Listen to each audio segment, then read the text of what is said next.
À 1 heure du matin, ma femme a écrit « Ne m'attends pas ce soir ». Je lui ai envoyé une photo et j'ai écrit « Ne t'inquiète pas, personne ne t'attend ». 7 minutes plus tard. Tu plaisantes, j'espère, demandai-je, figé, une chaussette encore à la main. Mélissa se tenait devant le miroir du couloir, ajustant ses boucles d'oreilles, son trait d'eyeliner déjà assez tranchant pour couper du verre. À propos de quoi je plaisanterais, Nathan? J'entrai dans la cuisine, ma voix montant d'un cran. La partie où tu balances, comme si de rien n'était, oh, au fait, je ne vais pas à la soirée ce soir parce que Kira a décidé que ce serait entre filles, comme si c'était anodin. On a ça sur le calendrier depuis des semaines. Elle ne me jeta même pas un regard. Ce n'est pas grand-chose. Vas-y sans moi. C'est une soirée de couple, dis-je, essayant de rester calme. Léo a spécifiquement demandé si nous venions tous les deux.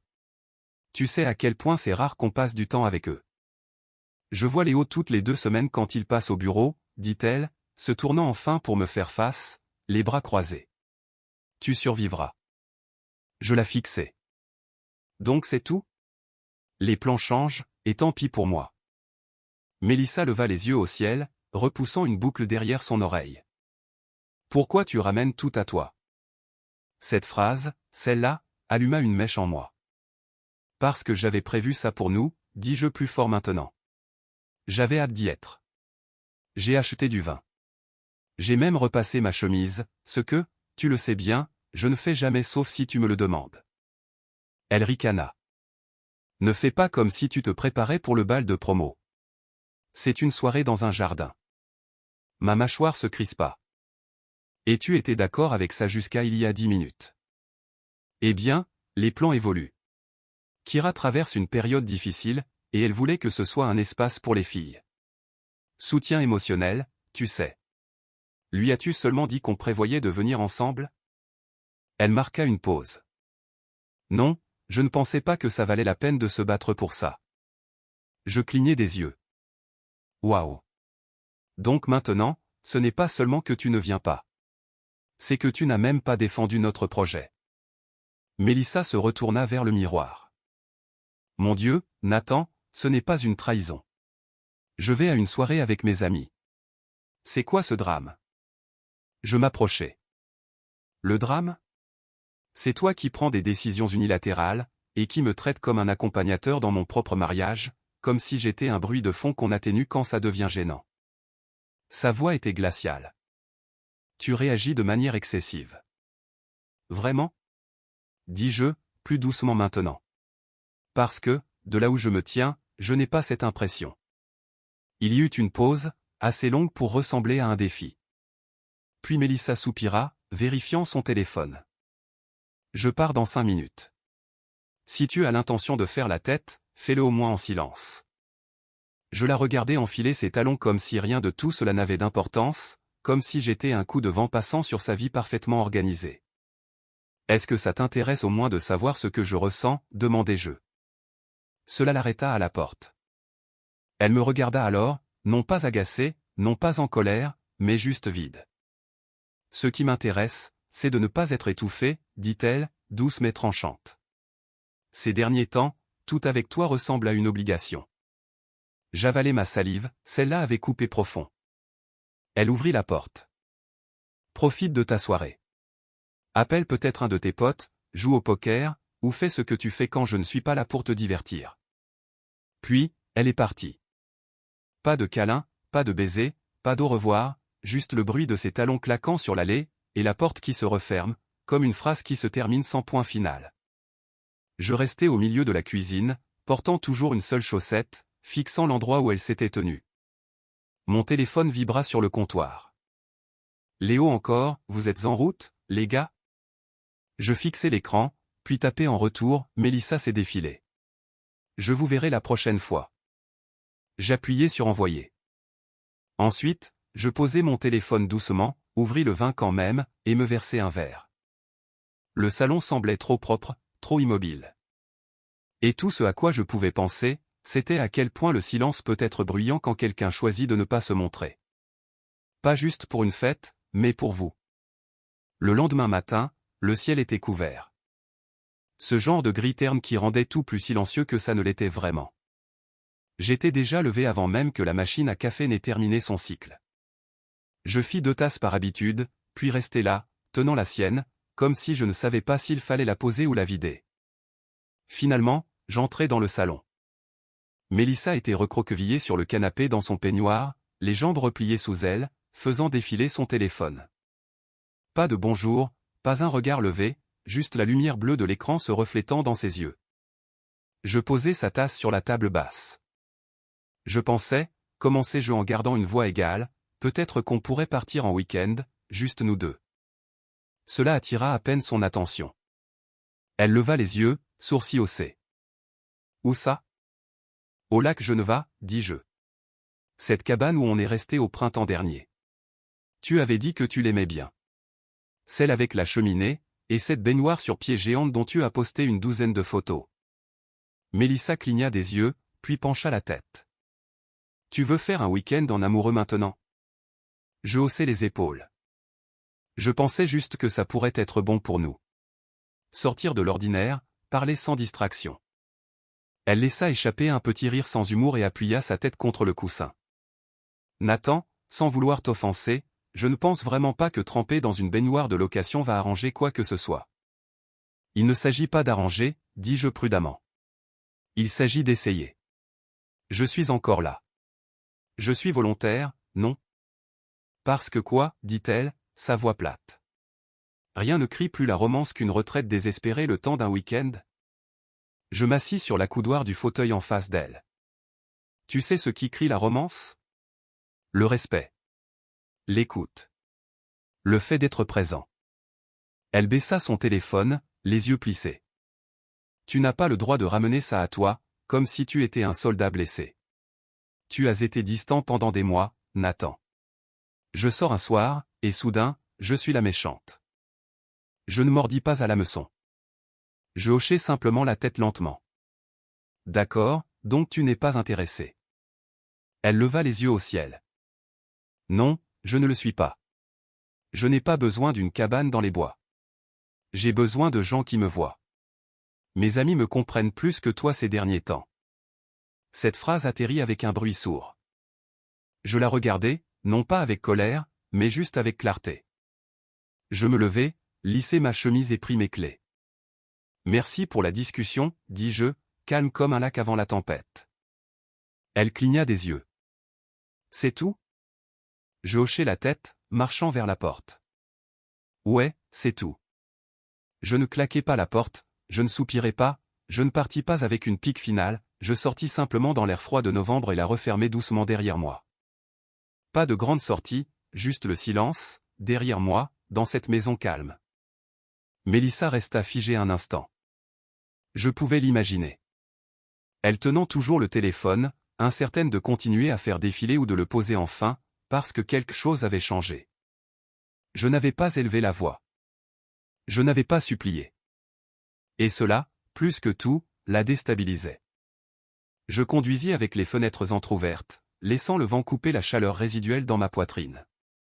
Je ne fuyais pas, je ne courais pas après elle non plus. J'avais juste besoin d'un peu d'espace pour me rappeler qui j'étais, qui j'avais été avant que Mélissa ne commence à me traiter comme du papier peint dans notre propre maison. Le lac n'allait nulle part. Peut-être que j'irais quand même seul. Et peut-être que ce serait ça, le but. 2 jours plus tard, la maison résonnait différemment.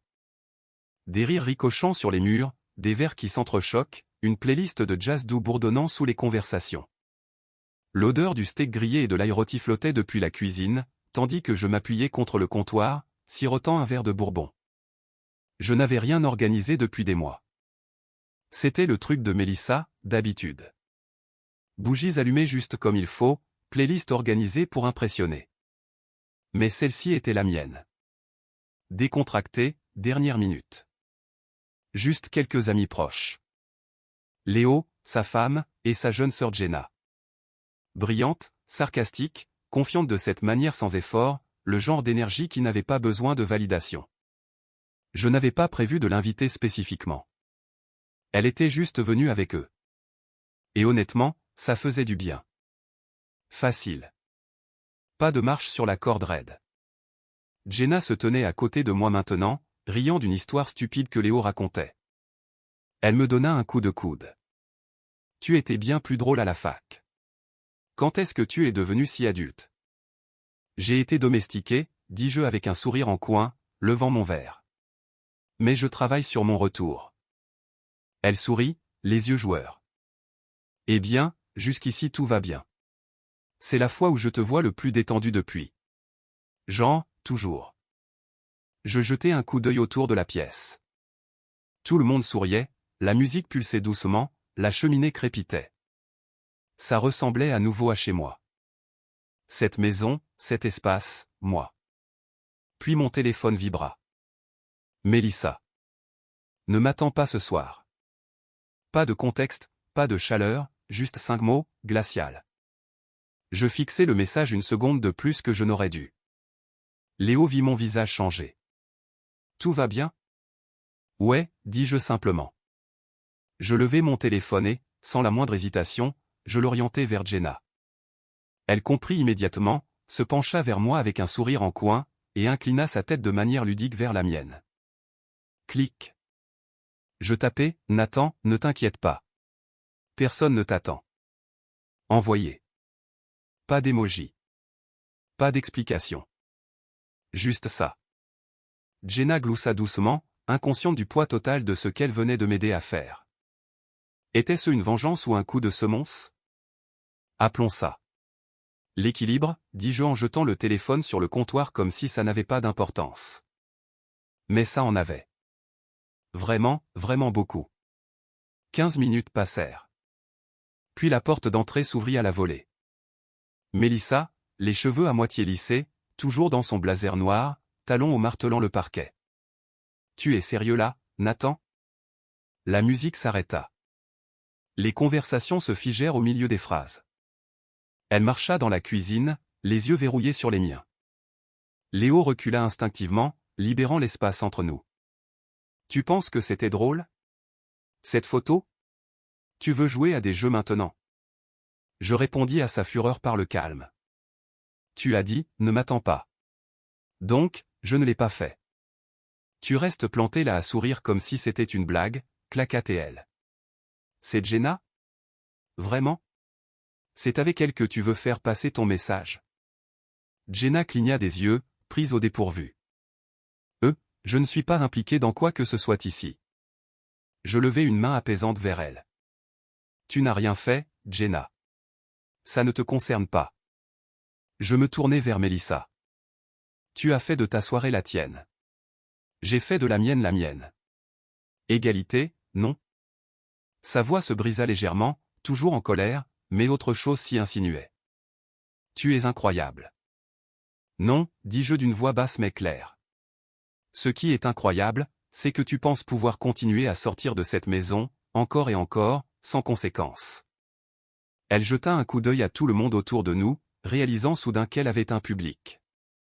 Sa voix descendit d'un cran, un peu moins tranchante. On peut parler seul? Je fis un geste vers le couloir. Les chambres sont au fond du couloir. Vas-y. J'arrive tout de suite. Elle se tourna et partit en trombe, talons claquant fort contre le sol. Je me tournai vers mes invités qui se tenaient là maladroitement, verre à la main, ne sachant pas trop quoi faire. Je fis un petit sourire. Désolé pour ça. C'est ce qui arrive quand les gens ne frappent pas. Léo laissa échapper un petit rire. Ça va aller, mec? Je hochai la tête. Donne-moi 5 minutes. Dans la chambre, Mélissa faisait les 100 pas comme un métronome devenu fou. Je n'arrive pas à croire que tu m'aies humilié comme ça. Je m'appuyai contre le cadre de la porte. Tu t'es humilié toi-même. Tu as quitté ce mariage il y a des semaines. J'apprends juste enfin à respirer à nouveau. Elle leva les bras au ciel. Alors quoi maintenant? Tu vas juste divertir quiconque passe la porte? Non, dis-je doucement. Je reçois mes amis. Je récupère ma paix, et je n'attends pas les gens qui partent sans regarder en arrière. Elle ouvrit la bouche, mais je passais déjà devant elle. Retour au salon. Retour à ma soirée. Retour aux gens qui ne me faisaient pas me sentir invisible. Je repris mon verre. Alors, où en étions-nous? Jenna leva son verre avec un sourire joueur. Tu étais sur le point de faire ton grand retour. Et pour la première fois depuis longtemps, je la crus. La lumière du matin filtrait par la fenêtre de la cuisine, douce et diffuse, faisant scintiller les verres de vin restants comme du cristal oublié. La maison sentait encore légèrement la viande grillée et les rires. Je me tenais à l'évier, manches retroussées, rinçant une pile d'assiettes de la veille. Le bourdonnement du lave-vaisselle était le seul son, jusqu'à ce que j'entende le frottement de chaussons derrière moi. Mélissa. Elle portait un de mes vieux sweats à capuche de l'université, ses cheveux attachés en un chignon désordonné. Pas de maquillage, pas d'armure, juste Mélissa, plus silencieuse que d'habitude. Elle ne dit rien au début. Elle s'avança juste, attrapa un sac poubelle, et commença à ramasser les serviettes en papier et les amuse-gueules à moitié mangées sur le comptoir. C'était surréaliste. Nous bougions l'un autour de l'autre comme des collègues dans une cuisine partagée. Efficace, prudent, pas hostile, mais certainement pas chaleureux. Ce fut elle qui rompit le silence. Alors, ta soirée était sympa, dit-elle sans lever les yeux. Elle l'était, répondis-je simplement, posant un verre rincé sur l'égouttoir. Un temps passa, puis un autre. Elle se redressa lentement, gardant un ton décontracté. Cette fille, celle sur la photo, c'était la sœur de Léo? Je ne m'arrêtais pas dans ce que je faisais. Ouais, Jenna. Mélissa hocha la tête lentement. Elle avait l'air à l'aise. À l'aise, demandai-je, en la regardant maintenant. Elle força un petit sourire. Je veux dire, sur la photo, vous aviez l'air proche. J'essuyai mes mains sur un torchon. Elle est facile à vivre. Elle n'essaie pas de gagner la pièce, elle écoute juste. Ça a touché sa cible. Je le vis dans le léger changement de sa posture, le tressaillement de sa mâchoire, la façon dont elle se concentra soudain un peu trop fort sur le fait de nouer le sac poubelle. Je vois, dit-elle, sa voix coupée. Je m'appuyai sur le comptoir, l'observant. C'est rare de se sentir écouté sans avoir à s'expliquer. Mélissa me tournait le dos, fixant la poubelle fermée. Ça doit être agréable, dit-elle finalement. Ça l'était, répondis-je, pas cruellement, juste honnêtement. Elle se retourna alors, bras croisés, le sac poubelle oublié à ses pieds. Je ne voulais pas que les choses deviennent si, elle laissa sa phrase en suspens, cherchant le bon mot. Silencieuse, proposai-je. Elle hocha la tête. Ouais. Je lui fis un faible sourire. Pas sarcastique, pas amer, juste réel. Moi non plus.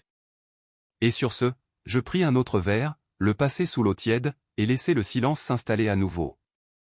Pas lourd, pas tranchant, juste différent, comme si nous réalisions tous les deux quelque chose en même temps. Mais aucun de nous n'avait le courage de le dire à voix haute. Pas encore. 3 soirs plus tard, je me tenais devant le miroir du couloir, boutonnant une chemise bleu marine que je n'avais pas portée depuis des années. Col impeccable, manches retroussées proprement au poignet. Pas pour le travail, pas pour le spectacle, juste pour moi. La faible odeur de mon eau de Cologne au cèdre s'accrochait au col comme un souvenir que je n'avais pas visité depuis un moment. Tu vas quelque part? La voix de Mélissa flotta depuis le salon. Je ne répondis pas tout de suite. J'ajustai simplement la montre à mon poignet, jetai un dernier coup d'œil à l'homme dans le miroir, puis m'avançai dans le couloir. Léo et moi, on se retrouve au Velvet Note, dis-je. Soirée de jazz. Mélissa leva les yeux du canapé. Elle était en survêtement, une couverture sur les jambes, mais son expression contenait quelque chose que je n'avais pas vu depuis longtemps. De l'hésitation. Tu n'as rien dit à propos de plan, dit-elle, presque trop légèrement. Je ne pensais pas devoir le faire, répondis-je, attrapant mon manteau sur le porte-manteau. Elle se redressa. Tu ne semblais pas d'humeur jazz ces derniers temps. J'eus un sourire discret. Je redécouvre des choses. Elle se leva alors, pliant la couverture sur la coudoir. Je pourrais venir avec toi si tu veux. Enfin, si ça ne dérange pas Léo. Elle était là, l'offre. Il y a un mois, j'aurais dit oui par habitude, par espoir. Mais maintenant. J'enfilai ma veste et me tournai vers elle. Je pense que je préférerais y aller seul ce soir. Mélissa cligna des yeux. Seul? Ouais, dis-je doucement. j'ai besoin d'espace. Pas le genre qui crie et dégage. Juste le genre où je peux m'entendre penser à nouveau. Elle prit une inspiration, croisant les bras devant elle, presque défensivement. C'est à cause de l'autre soir? Non, dis-je. C'est à cause de toutes les soirées avant ça. Ses lèvres s'entr'ouvrirent légèrement, comme si elle voulait objecter, mais les mots ne venaient pas. Au lieu de cela, elle me regarda juste, ses yeux traçant le calme inhabituel de ma posture. J'attrapai mes clés dans le bol près de la porte. Je rentrerai tard. Ne m'attends pas. Nathan, dit-elle rapidement, faisant un petit pas vers moi. Tu agis différemment. Je marquai une pause, une main sur la poignée de porte. Non, j'agis enfin comme moi-même. Puis j'ouvris la porte. L'air froid du soir s'engouffra, nous frôlant tous les deux comme un rideau bougeant dans le vent. Je sortis, tirant la porte derrière moi sans un bruit. À l'intérieur, je l'imaginais encore debout là, dans cette pièce chaude et sombre, fixant l'espace que j'avais laissé derrière moi. Pas parce que je la punissais, mais parce que pour la première fois, elle n'était pas automatiquement incluse là où j'allais. Et cela, peut-être plus que tout, disait ce que je n'étais pas prêt à expliquer à voix haute. Elle ne faisait plus partie de mon monde par défaut. Elle devait gagner son retour. Le box près du coin était faiblement éclairé, caché du tintement doux des verres et de la chaleur soufflée d'un saxophone dérivant à travers les haut-parleurs. Le Velvet Note n'était pas bondé, mais il bourdonnait d'une élégance tranquille. Visage familier, rire bas, pas de sourire forcé. J'étais assis en face de Léo, un verre de bon bourbon réchauffant ma main. Il remuait son olfaction d'un mouvement lent et distrait, comme s'il attendait que j'en vienne à ce que j'avais besoin de dire. Ça t'arrive de regarder ta vie, dis-je, et d'avoir l'impression de la visiter, pas de la vivre? Il sourit derrière le bord de son verre. C'est la question que tu gardes pour toi depuis les apéritifs? Peut-être. Léo se pencha en arrière, les coudes reposant sur la cajou polie. Tu parles de Mélissa? Je hochai la tête.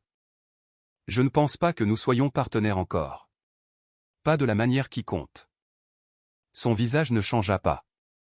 Aucune surprise là. Léo avait vu cela venir avant moi. Elle avait l'habitude de me demander comment s'était passée ma journée, dis-je, comme si elle voulait vraiment savoir.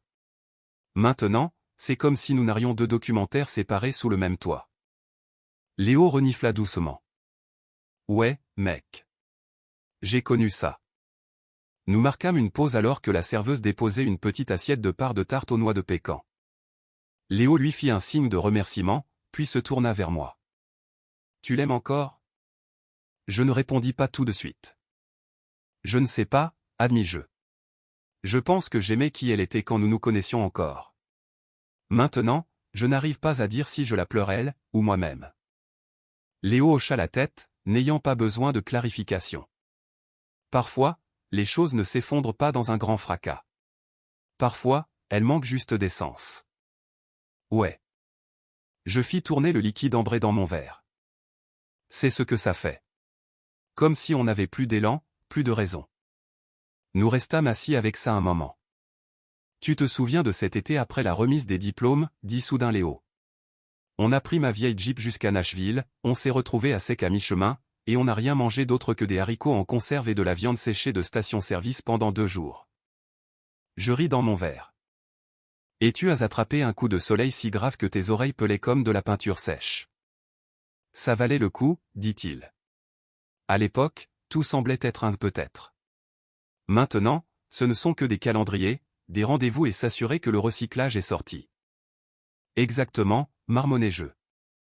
Léo se pencha en avant. Laisse-moi te demander quelque chose.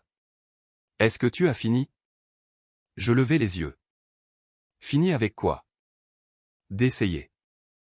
Je ne savais pas comment répondre à ça.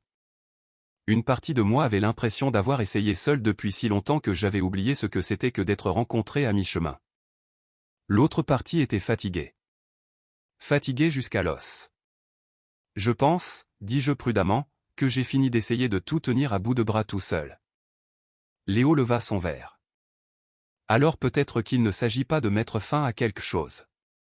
Peut-être qu'il s'agit d'arrêter ce qui fait mal. Nous trinquâmes doucement. Le saxophone glissa vers une tonalité mineure. Les lumières au-dessus vacillèrent juste un peu, jetant une lueur dorée et chaude sur la table. Et pour la première fois depuis longtemps, j'eus l'impression de ne pas être piégé dans la vie de quelqu'un d'autre. J'étais juste un homme assis avec un ami, respirant son propre air à nouveau.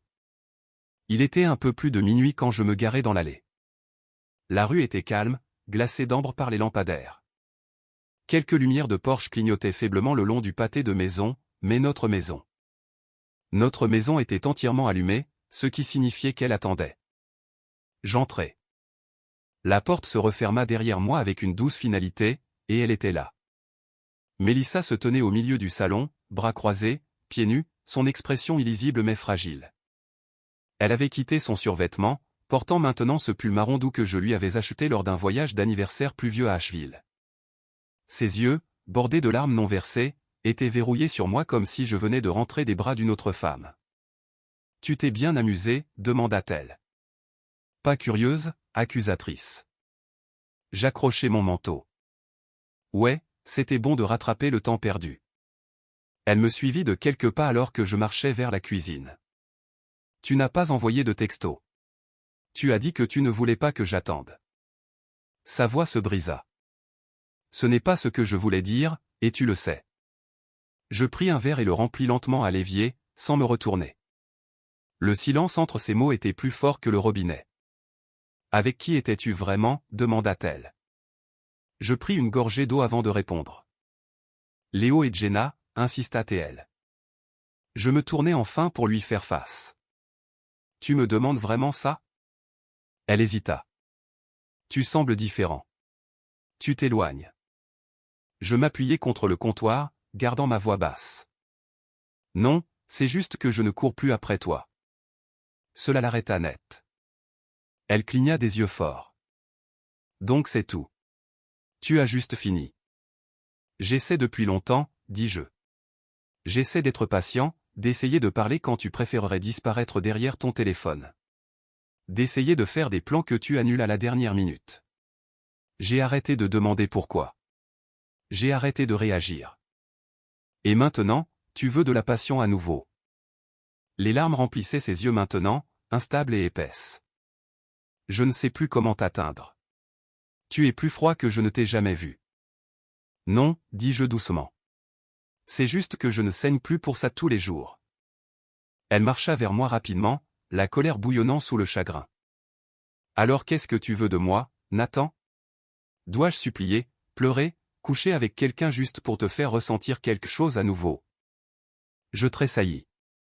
Pas à cause des mots, mais de jusqu'où elle était prête à pousser cela. Tu n'as pas besoin de casser les choses juste pour voir ce que je ferai, dis-je calmement. Ça marchait peut-être avant, mais pas maintenant. Sa voix tomba, tremblante. Est-ce que tu m'aimes encore ? Je la regardai, non pas avec cruauté, mais avec le genre de clarté qui vient après des mois appeler la déception comme une peau morte. Je ne pense pas que ce soit la question que tu poses vraiment, dis-je. Alors c'est quoi ? Chuchota TL. Tu veux savoir si j'ai encore mal ? Répondis-je. Si je me mets encore en colère, si je m'illumine ou m'effondre encore pour toi. Mais on ne peut rien ressentir quand on est engourdi, et je suis engourdi depuis un moment. Mélissa se couvrit le visage des deux mains et s'assit sur la coudoir, les épaules voûtées comme si les mots avaient du poids. Je ne sais pas comment on en est arrivé là, murmura-t-elle. Je regardai autour de la pièce, les photos, le courrier empilé, le vase qu'elle avait choisi il y a 2 ans. Moi je sais, dis-je. On a arrêté d'être nous, et on a commencé à être deux personnes qui ressentaient de la rancœur pour ce qu'elles ne pouvaient pas nommer. Elle leva la tête. Alors quoi maintenant ? On va juste dormir comme si tout allait bien. Non, dis-je. On va dormir en sachant que rien ne va. Je passai devant elle, posai mon verre dans l'évier, et me dirigeai vers le couloir. Nathan, dit-elle, mais pas comme une question, plus comme un nom qu'on dit quand on réalise que la conversation ne fait pas que finir.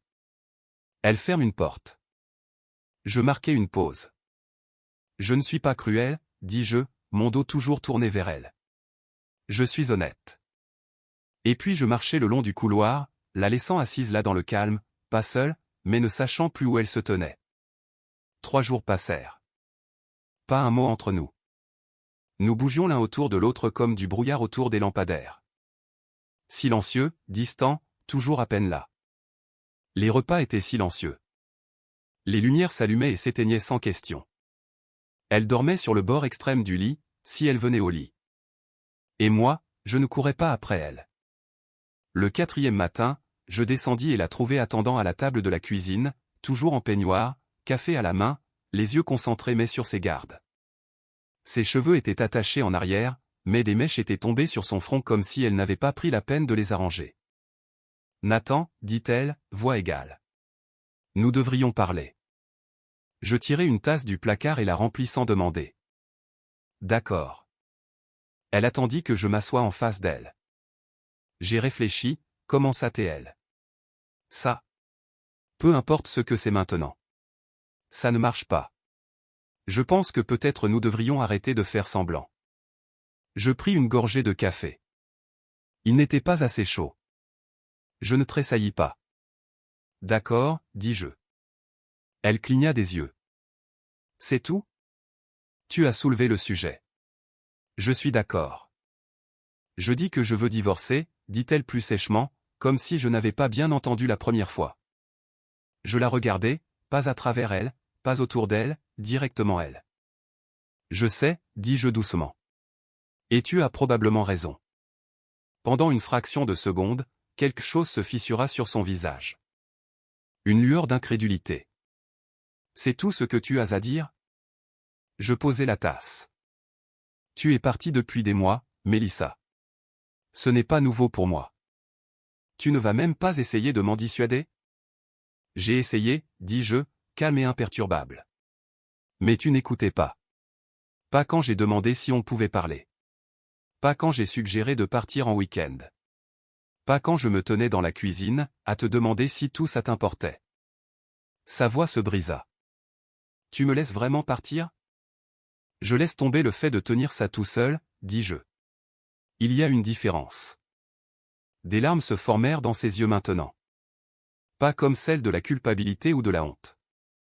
Celle-ci était colérique, tranchante. Tu sais ce qui est pire que de partir, dit-elle en se levant de sa chaise. C'est d'être la seule qui comptait assez pour qu'on se batte pour elle. Je la fixai. Tu comptais. C'est pour ça que je me suis battu. Mais après un moment, j'ai réalisé que je me battais contre moi-même. Et la version de toi dont je me souvenais n'est pas celle assise en face de moi maintenant. Elle serra la mâchoire. Incroyable. Tu es juste de glace. Non, dis-je doucement en me levant. Je suis juste vide. Elle recula de la table, attrapant son téléphone et son sac sans un autre mot. Je la suivis jusqu'à la porte d'entrée, pas pour l'arrêter, juste pour la voir partir. Comme quelqu'un regardant un dernier train quitter la gare. Sa main était sur la poignée quand elle se retourna, les yeux grands et humides. Ce n'est pas comme ça que je pensais que ça finirait, chuchota-t-elle. Moi non plus, dis-je. Mais ça finit quand même. Puis elle ouvrit la porte à la volée et partit sans regarder en arrière. Et cette fois, elle la claqua. Le palais de justice sentait l'encaustique et le désespoir silencieux. J'étais assis sur le banc à l'extérieur de la salle d'audience, les doigts entrelacés, regardant une horloge qui bougeait trop lentement. En face de moi, Mélissa était assise raide dans son blazer, bras croisés, jambes orientées à l'opposé. Nous ne nous étions pas parlé depuis qu'elle avait quitté la maison il y a 2 semaines. Elle avait l'air confiante, composée, comme si c'était une promotion, pas une rupture. Quand son avocat arriva, grand, parlant vite, trop poli, il la salua avec un sourire en coin et un dossier. Elle se pencha, écoutant comme si on lui remettait les plans d'une vie meilleure. Le mien était plus simple, un homme plus âgé nommé Tom, qui avait représenté mon père pendant des décennies. Cheveux gris, yeux d'acier, et une sorte de calme qui faisait que les gens le sous-estimaient. Prêt, demanda-t-il. Je hochai la tête. La salle d'audience était petite, juste un juge, un greffier, 2 avocats, et le poids de tout ce que nous avions laissé s'effondrer. Mélissa ne me regarda pas quand nous nous assîmes. Elle fixait devant elle, bras toujours croisés, posture de quelqu'un s'attendant à gagner. Son avocat commença fort. Votre honneur, ma cliente demande une division équitable des biens et une pension alimentaire. Elle s'est investie émotionnellement et domestiquement dans le mariage pendant plus de 6 ans. Le juge haussa un sourcil. Et les actifs en question? La résidence principale, une Lexus RX 2021 compte d'épargne commun totalisant environ 118 000 $. Tom se leva calmement. Votre honneur, les 3 actifs la maison, le véhicule et le compte sont au nom de Monsieur Keller, et sont antérieurs au mariage. Melissa se tourna brusquement vers moi. Quoi? Tom continua, la maison et la voiture ont été héritées du défunt père de Monsieur Keller. Le compte d'épargne a été ouvert au nom de Nathan par la succession de sa famille avant le mariage. Tous les documents sont fournis. L'avocat de Melissa bégaya, feuilletant des papiers. Mais elle vivait là. Elle entretenait le ménage. Tom hocha la tête. Étage M. Keller payait tout. Chaque facture, chaque carte de crédit, même les prêts étudiants de Melissa, et respectueusement, son entreprise de boutique en ligne. Melissa avait l'air stupéfaite maintenant, comme si quelqu'un avait déplacé la ligne d'arrivée juste au moment où elle l'atteignait. Le juge scanna les documents et se pencha en arrière. Ce n'est pas un cas de propriété maritale. C'est une dissolution d'arrangement de vie. Il n'y a pas de patrimoine partagé. La voix de Melissa se brisa. Ça ne peut pas être vrai. Cette maison. Il a dit que c'était la nôtre. Je la regardais alors pour la première fois de toute la matinée. Ça ressemblait à la nôtre, dis-je, parce que je le voulais. Mais ce n'était pas le cas. C'était la mienne. Tout comme je me suis occupé de tout le reste parce que je croyais en nous. Ses lèvres s'entr'ouvrirent, mais aucun mot ne vint. Tom continua, mon client ne demande pas de pension. Il demande seulement la clôture. L'avocat de Melissa chuchota urgemment, mais elle n'écoutait pas. Ses yeux étaient verrouillés sur moi, grande incrédulité, et quelque chose d'autre, la panique. Tu vas juste partir avec tout, chuchota-t-elle. Non, dis-je calmement. Je suis déjà parti avec rien. Tout le reste, ce sont juste des meubles. Ça l'a brisé. Elle se leva soudainement, la voix tranchante et trop forte. Tu penses que tu vaux mieux que moi. Tu l'as toujours pensé. Tu crois que ton nom sur un acte de propriété fait de toi un homme noble? Ton père aurait honte. La salle devint silencieuse. Même le juge leva les yeux. J'expirai lentement. Mon père m'a fait confiance pour construire quelque chose de vrai. J'ai passé des années à essayer de faire ça avec toi. À travers chaque caprice, chaque froideur, chaque conversation évitée. Melissa resta figée. Son avocat tira doucement sur son bras, mais elle ne bougea pas. Je ne jubilais pas. Je n'élevai pas la voix. Je dis juste ce qui devait être dit. Je t'ai soutenu pendant l'université, tes changements de travail, ta start-up, ton silence. Je me suis battu pour toi chaque jour, mais maintenant j'ai fini de me battre pour quelqu'un qui ne se montre que quand c'est le moment de prendre. Les yeux de Melissa étaient vitreux maintenant. Elle n'était plus en colère. Elle était défaite. Le juge prit la parole, voix plate. La pétition est accordée. Divorce finalisé. Aucun actif attribué. Aucune autre discussion requise. Le marteau tomba. C'était tout. Melissa ne sortit pas en trombe. Elle resta juste assise, les mains tremblantes, essayant de traiter le fait que la vie qu'elle pensait avoir quittée avait déjà fermé ses portes derrière elle. Je me levai, boutonnai ma veste, et passai devant elle, lent, constant, pas victorieux, juste libre. Cela faisait exactement 32 jours depuis la date du tribunal, depuis que le marteau était tombé et que mon nom n'était plus légalement lié au sien. La maison semblait plus calme, mais pas vide. J'avais commencé à la remplir de choses différentes. De vieux disques de l'université. Des livres que je n'avais pas touchés depuis des années. L'odeur du vrai café le matin. La paix n'arriva pas d'un coup, mais elle s'installa lentement, comme la façon dont le soleil du matin s'infiltre sur le sol après une longue tempête. Puis vint le coup à la porte. Je n'attendais personne. Quand j'ouvris la porte, Melissa était là. Elle avait l'air de ne pas avoir dormi. Ses cheveux n'étaient pas brossés. Des cernes sous les yeux. Un pull de taille trop grand pendait d'une épaule. Elle serrait son téléphone à deux mains comme si c'était un bouclier. « Salut », dit-elle doucement. Je ne parlais pas. Ses yeux se remplirent presque immédiatement, bien qu'aucune larme ne tombât. « Je peux entrer ?» Je tins la porte ouverte sans un mot. Elle entra comme une invitée dans une maison qu'elle possédait autrefois. Mélissa se tenait dans l'entrée en regardant autour d'elle, mais pas avec nostalgie. C'était plus comme si elle confirmait que quelque chose avait changé. C'est différent, dit-elle. Je hochai la tête. Ça l'est. Elle baissa les yeux, avala difficilement. Je ne savais pas vers qui d'autre me tourner. Je croisai les bras, m'appuyant légèrement contre le mur. Qu'est-ce qu'il se passe? Elle hésita. Et puis, comme un barrage qui cède, les mots vinrent vite. J'ai perdu mon appartement. Loyer en retard. Et l'ami chez qui je logeais est parti pour le Colorado. J'essaie de prendre des gardes supplémentaires au café, mais ce n'est pas assez. Et ma mère ne peut pas m'aider en ce moment, et je ne savais pas si je devais même venir ici, mais je ne savais pas où aller d'autre. Je laissai le silence flotter là. Elle leva les yeux. Et il y a autre chose que j'aurais dû te dire avant. Pendant le divorce. Ma mâchoire ne bougea pas. J'attendis. Elle fit un pas de plus, sa voix presque inaudible maintenant. Je n'ai pas toujours été fidèle. Je veux dire, pas physiquement, pas au début, mais émotionnellement, je suis parti bien avant que nous finissions. Il y avait quelqu'un du travail. Ça n'a pas duré, mais c'est quand même arrivé. Je hochai la tête une fois, lentement.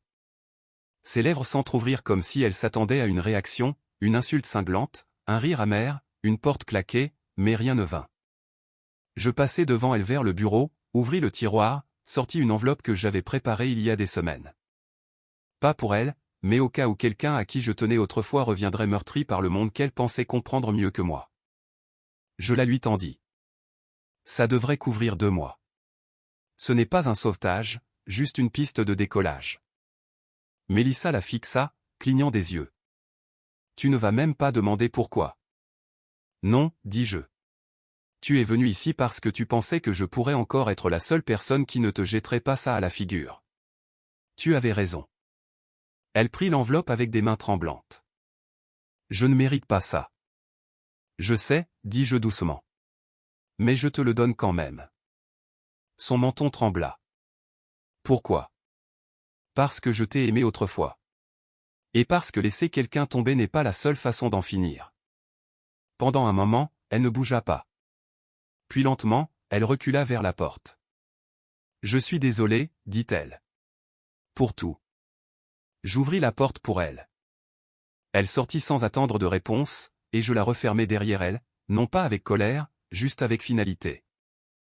La deuxième fois qu'elle frappa, je ne ressentis rien.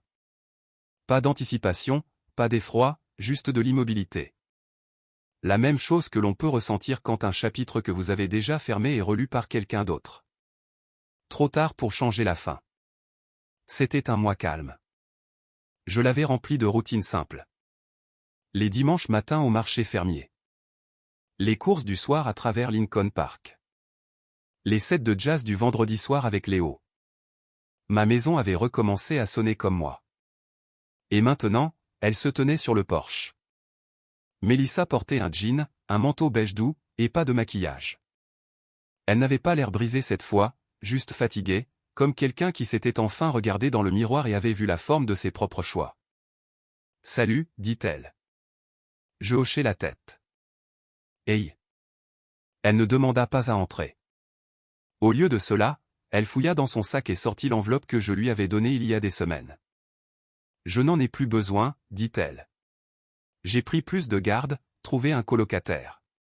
Ce n'est pas grand-chose, mais c'est à moi. » Je pris l'enveloppe et la glissai dans ma poche arrière sans un mot. « Je suis aussi venu dire merci, » ajouta-t-elle. Elle hésita, puis me regarda pleinement, ses yeux n'étant plus défensifs, juste réels. Je sais que j'ai dit beaucoup de choses pendant le divorce, et avant. Des choses que je pensais vraies, ou que je voulais croire vraies, juste pour me sentir mieux. Je restai silencieux, la laissant parler. Mais la vérité est que tu as été bon avec moi. Pendant longtemps, je ne l'ai juste pas vu. J'ai pris ta stabilité pour acquise. Et quand tu as arrêté de courir après moi, j'ai pris ça pour de la froideur.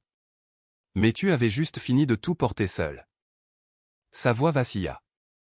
Je ne demande rien, dit-elle rapidement. Pas de pardon, pas de seconde chance. J'avais juste besoin de le dire.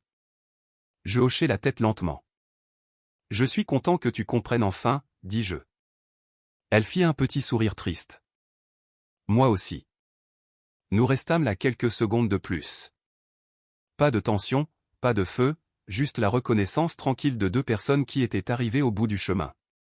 Puis je m'écartai doucement, laissant l'embrasure de la porte ouverte. Prends soin de toi, Mélissa. Elle hocha la tête. Toi aussi, Nathan. Et elle se tourna. Je la regardai descendre les marches du Porsche, non pas comme un homme espérant qu'elle regarde en arrière, mais comme quelqu'un prêt à ce qu'elle ne le fasse pas. Puis je refermai la porte derrière elle, non pas avec colère, juste avec paix. Et c'était la fin de l'histoire. Mélissa a rendu mon argent et s'est excusée. Mais était-ce une véritable étape vers la croissance ou juste sa façon d'apaiser sa culpabilité? Je me demande, si vous étiez à sa place, seriez-vous revenu pour rendre l'argent, ou seriez-vous resté loin? Dites-le moi dans les commentaires. Et, si cette histoire vous a captivé, appuyez sur le bouton j'aime et abonnez-vous. Il y en a d'autres d'où celle-ci provient.